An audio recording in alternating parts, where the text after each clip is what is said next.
Now a purl stitch, as we've already learned, is a stitch that has, here I'm going to do a Tunisian simple stitch, and you'll see what happens here is the Tunisian purl stitch it wraps. It's a simple stitch. It's a wrapped simple stitch. The yarn just goes around it. Because of that, you can actually do any stitch with a purl in the front.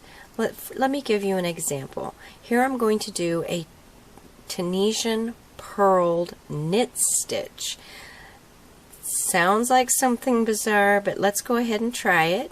I like it. Let's see what happens. We're going to purl, so bring your yarn to the front. Now insert your hook the way you would for a knit stitch, that is between the front and back vertical bars straight through. There, I've done a knit stitch with a purl bump. Notice that that purl bump comes up higher. Now let's try that again. Okay, purl bump in the front. Try it again. This is a Tunisian knit stitch that's wrapped, so it has a purl bump on it, and it gives a completely different look. Now let's try something different. I'm just going to take out those two stitches. Now I have a purled knit stitch right here. Let's try a knit stitch in the next one, and let's just alternate.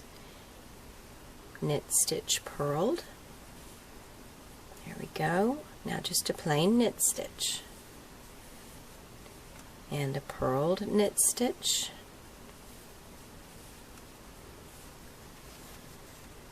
And a knit. Purled. And a knit. And then for the last stitch, we're just going to make sure that we go under those two bars here on the end, and then we're going to close normally. Chain 1, yarn over, pull through 2, and 2, and 2, and again,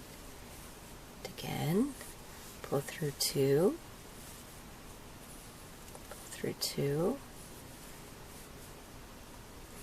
and last one.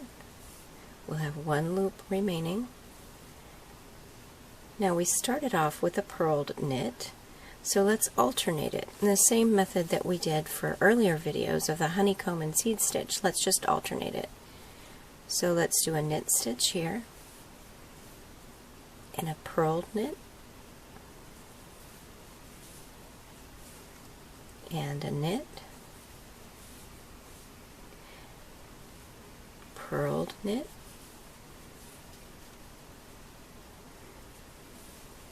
knit, purled knit. Now what this does is it opens the stitches up a little bit more. That purl sort of just makes it so that the stitches are more open. It's not a completely stockinette look, because stockinette really has stitches completely close together. But this stitch pattern, which is also very nice, it may not stop the curl as much, but I'm not experiencing any curl right now, so that's always a good sign. Chain 1, yarn over, pull through 2, and through 2, and again, all the way across until you have one loop remaining on your hook.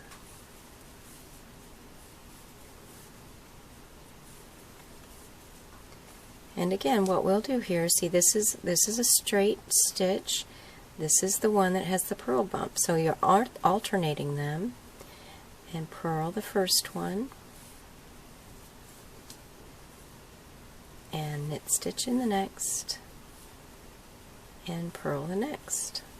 And you'll just keep alternating all the way across the row.